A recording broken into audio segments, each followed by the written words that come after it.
ভাড়া কত? ভাইয়া তুমি তুমি অটো কেন চালাচ্ছ? আপু মানে উনি আপনার ভাই? হ্যাঁ, এটাই আমার ভাই। আমি আপনাকে বলেছিলাম না আমার একটা বড়। আপনারে কইলাম আপনার কোনো ভুল হইতাছে। আমি আপনার ভাইটাই না। আপনি নিজেরে দেখেন আর আমারে দেখেন। আপনার পোশাক আশাক দেখেন, আমার পোশাক আশাক দেখেন। আপনি মস্ত বড়। আমি তো তোমার ছোট বোন, তুমি আমাকে চিনতে পারছো না? তোমার এই অবস্থা কেন? তোমার তো এই অবস্থা হবার কথা না। তুমি কইতাছি আপনার কোনো ভুল হইতাছে। আমি আপনার কোনো ভাইটাই না। হইতে পারে আমার মতো দেখতে আপনার ভাই, কিন্তু আমি আপনার ভাই না। আপনি এক কাম করেন। পূরণ করেছি।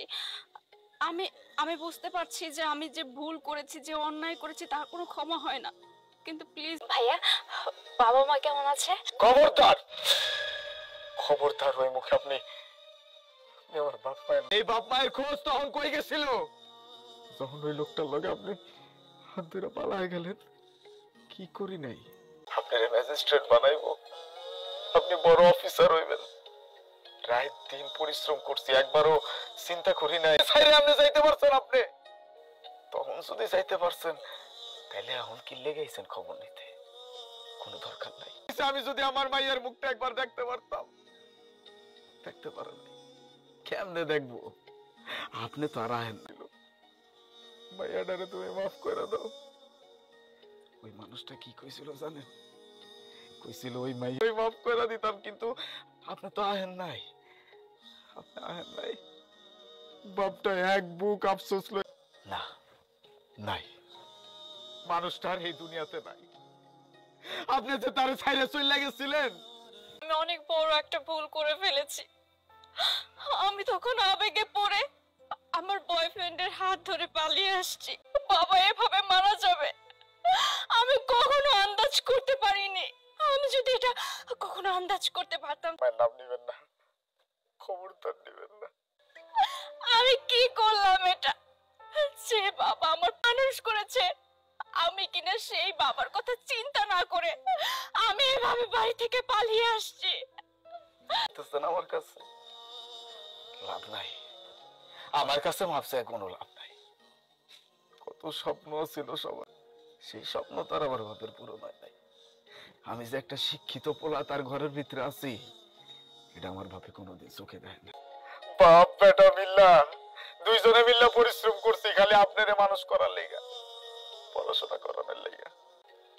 কিন্তু কিন্তু বিশ্বাস করো ভাইয়া, আমি তোমাদের কাছ থেকে চলে আসার পর আমি তোমাদের অনেক মিস করেছি। অনেক গিয়ে দেখি তোমাদের বাড়ি তালা দেওয়া।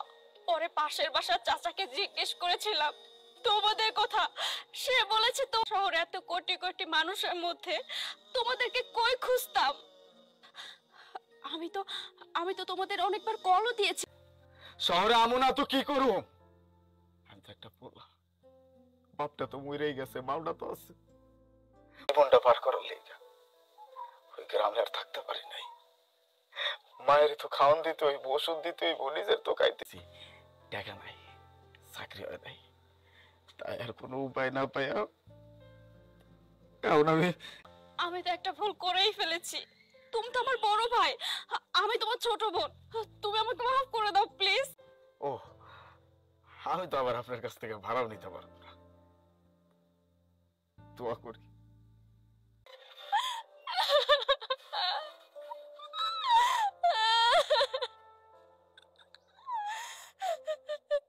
ছোটের ব্যবসা করে। কি খুশি হলো তো ভাইয়া? হ্যাঁ, মনের আশা পূরণ হলো তো? বারবার বলছিলাম যে ভাইয়ের দরকার না, আমি একা চলে যেতে পারবো। কিছু টাকা নিয়ে যা, এটা তো লাগতে পারে। ভাইয়া আমি এখন আর ছোট নাই, বুঝছো? আমি এখন অনেক বড় হয়ে গেছি, এসবের আমার দরকার না। তুমি প্লিজ এখান থেকে তাড়াতাড়ি যাও। এমনটা না, আসলে হয়েছে কি আজকে ওভার পেতে একটু লেট হয়ে গেছে, তাই ভাবলাম যে অটোতে করে তাড়াতাড়ি চলে আসে আর কি। আরে মানুষ তো ওই জন্য ওনার নাম্বারটা আমি রেখে দিয়েছিলাম, যদি কখনো দরকার। এই যেমন দেখ আজকে আমি উবার পাচ্ছিলাম, তাই ওনাকে ডেকে অটোতে করে চলে আসছি, এই আর কি। আরে তুই না বল। এই মামা আপনি জানতো, আর এই যে এই টাকা আপনি রেখে দেন, আমার ভাঙতে লাগবে না। কথা শুনে তো মনে হচ্ছে যে সে ড্রাইভার না, তার এই ছাড় ওকে, ছাড় বলছি। আচ্ছা ওকে মারছি, তোর এত সমস্যা কি? আমি মানলাম যে উনি একজন। ভাইয়া আপনি কেন আসতে গেলেন? আপনি আমাকে বলতেন, আমি বাসায় গিয়ে ওকে নিয়ে আসতাম। আজকে প্রথম দিন, এই জন্য আবেগটা ধরে রাখতে পারিনি, নিজে নিয়ে আইছি। আরে এটা তোর ভাই? ও হ্যাঁ, মনের আশা পূরণ হলো তো?